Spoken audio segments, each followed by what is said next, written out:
Bonjour et bienvenue à la première partie du webinaire sur la déclaration de revenus.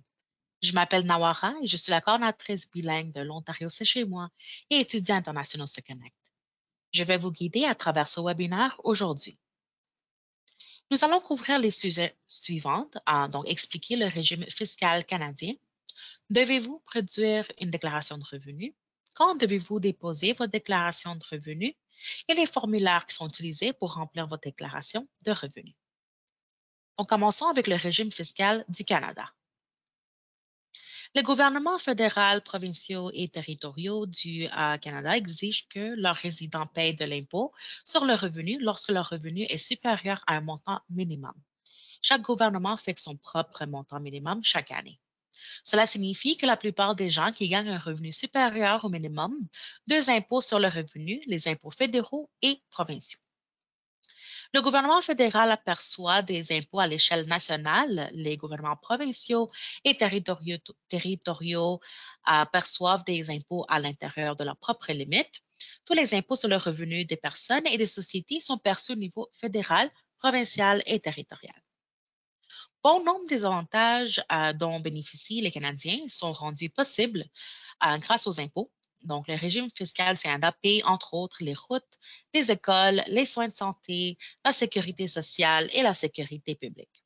Les recettes fiscales sont utilisées pour offrir des prestations aux familles à faible revenu, aux organismes de bienfaisance, aux étudiants, aux aînés et aux personnes handicapées.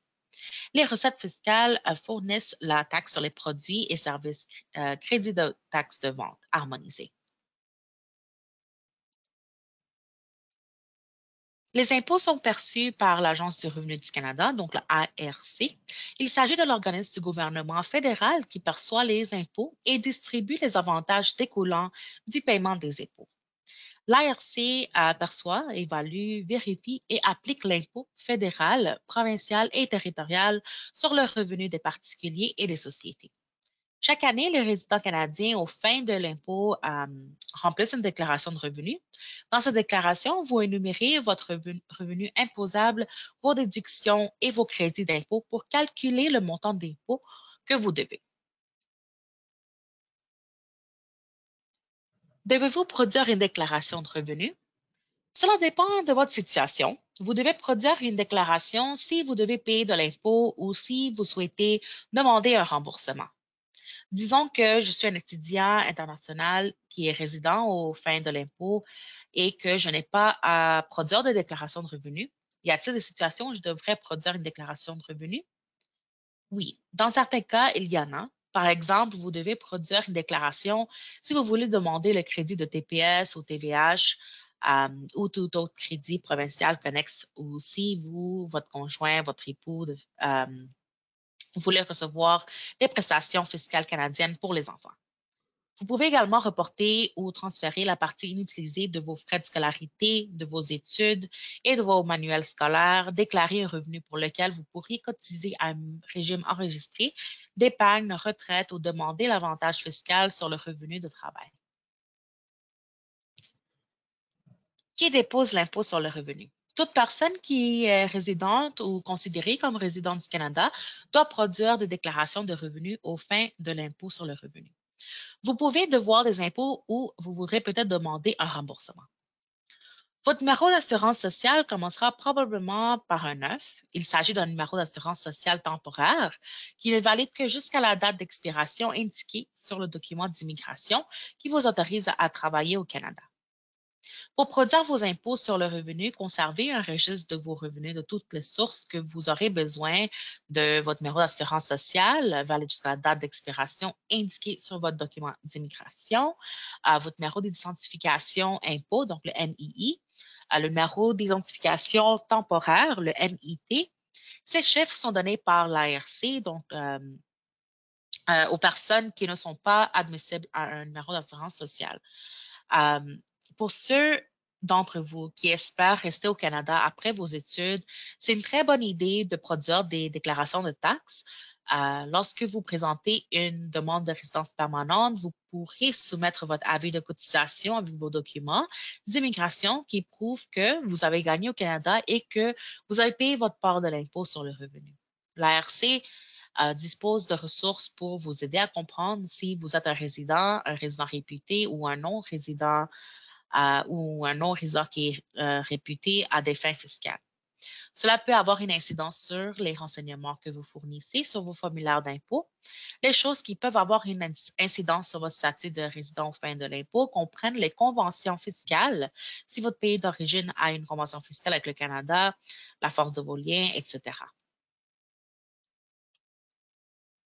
Il y a d'autres situations qui peuvent se trouver que l'ARC couvre en ligne, donc n'hésitez pas de visiter leur site Web. Et c'est peut-être une bonne idée de produire une déclaration de revenus même si vous n'avez pas à le faire. Les impôts sont payés sur le revenu. Qu'est-ce que l'impôt du gouvernement, donc le revenu du travail, le revenu des placements, qu'est-ce qui n'est pas imposé? Les bourses d'études pour les étudiants en temps plein, argent économisé à la banque, argent utilisé pour les investissements capital, que vous gagnez votre revenu ou que vous le receviez de placement ou que vous devez payer des impôts à ce sujet, le montant des impôts facturés dépend du montant que vous gagnez. Quelques impôts qui vous affecteront. L'ARC perçoit également une taxe de vente à la valeur ajoutée appelée taxe de vente harmonisée ou TVH. Le consommateur paye la taxe et les entreprises sont généralement responsables de la percevoir et de la transmettre à l'ARC. Lorsque vous achetez des biens ou des services lorsque la TVH est applicable, le montant de l'impôt que vous avez payé est généralement indiqué sur le reçu. La facture ou le contrat que vous avez reçu de l'achat ou du magasin, il y aura un signe pour vous dire que le prix de l'offre comprend le TVH, le TPS. Le régime fiscal canadien est fondé sur la résidence. Les résidents canadiens paient des impôts sur leurs revenus de toutes les sources, tant à l'intérieur qu'à l'extérieur du Canada, et les non-résidents du Canada ne payent des impôts que sur le revenu du Canada. En général, la plupart des types de revenus que vous recevez sont imposables et vous devez les déclarer dans votre déclaration de revenus et de prestations. Quand l'impôt sur les revenus devrait-il être déposé? Une année d'imposition, comme une année civile, se termine le 31 décembre. Vous avez jusqu'au 30 avril de l'année suivante pour produire vos déclarations de revenus et de prestations et payer tous les impôts que vous devez.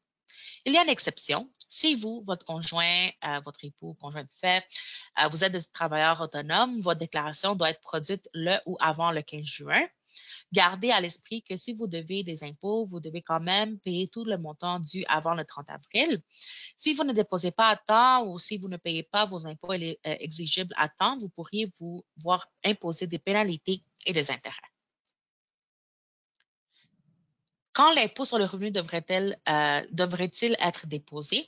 En général, une personne dispose de 3 ans à partir de la fin de l'année d'imposition pour produire une déclaration et demander un remboursement. Toutefois, certaines situations exceptionnelles peuvent vous permettre de déposer une demande après le délai de 3 ans. Les impôts perçus sur votre salaire. Les employeurs et les payeurs doivent déduire les impôts fédéraux, provinciaux et territoriaux, les cotisations du régime de pension du Canada ou du régime de pension du Québec, les cotisations d'assurance emploi et d'autres cotisations du montant brut de la rémunération. Ensuite, l'employé est payé le solde. Les employeurs doivent fournir aux employés un talon de paie qui indique les montants qui ont été déduits. Les employeurs ne peuvent pas conserver l'argent qu'ils ont déduit de la rémunération de leurs employés. Ils doivent envoyer le montant à l'ARC. Vous pouvez suivre le montant versé à l'ARC à partir du montant indiqué sur votre chèque de paie.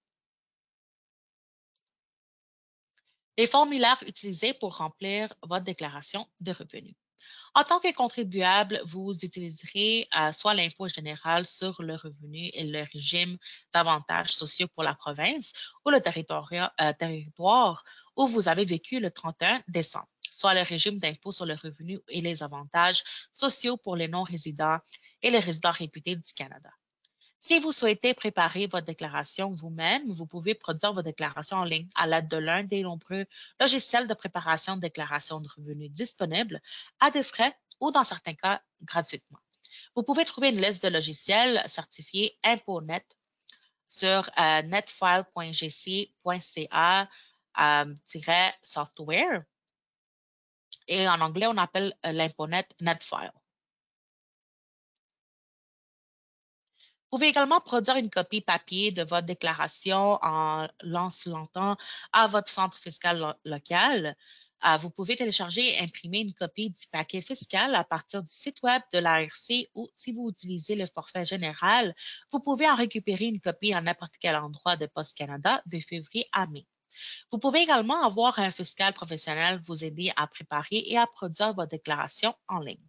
Que vous prépariez votre déclaration vous-même ou que vous la prépariez par un fiscal professionnel, n'oubliez pas que le dépôt en ligne signifie que vous obtenez votre remboursement plus rapidement. La page web de l'ARC intitulée Envoyer une déclaration de revenus énumère toutes les options de production qui s'offrent à vous.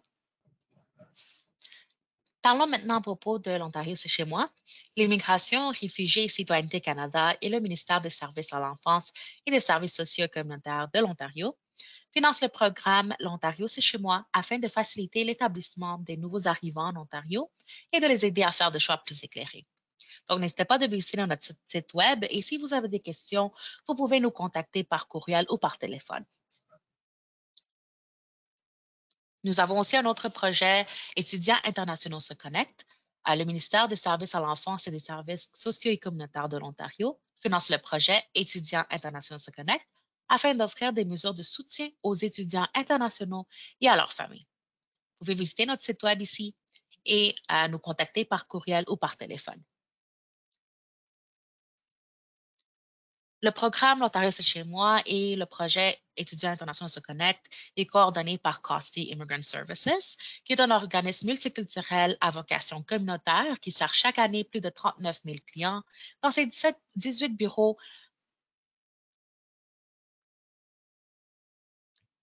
Le programme L'Ontario, c'est chez moi et le projet Étudiants internationaux se connectent est coordonné par Costi Immigrant Services, qui est un organisme multiculturel à vocation communautaire qui sert chaque année plus de 39 000 clients dans ses 18 bureaux situés dans la région du Grand Toronto. Costi coordonne les deux projets pour l'ensemble de l'Ontario. Merci beaucoup d'avoir écouté à ce webinaire et n'hésitez pas de nous contacter si vous avez des questions en visitant notre site web ou en nous appelant ou en envoyant un message sur le courriel. Merci beaucoup encore et bonne journée.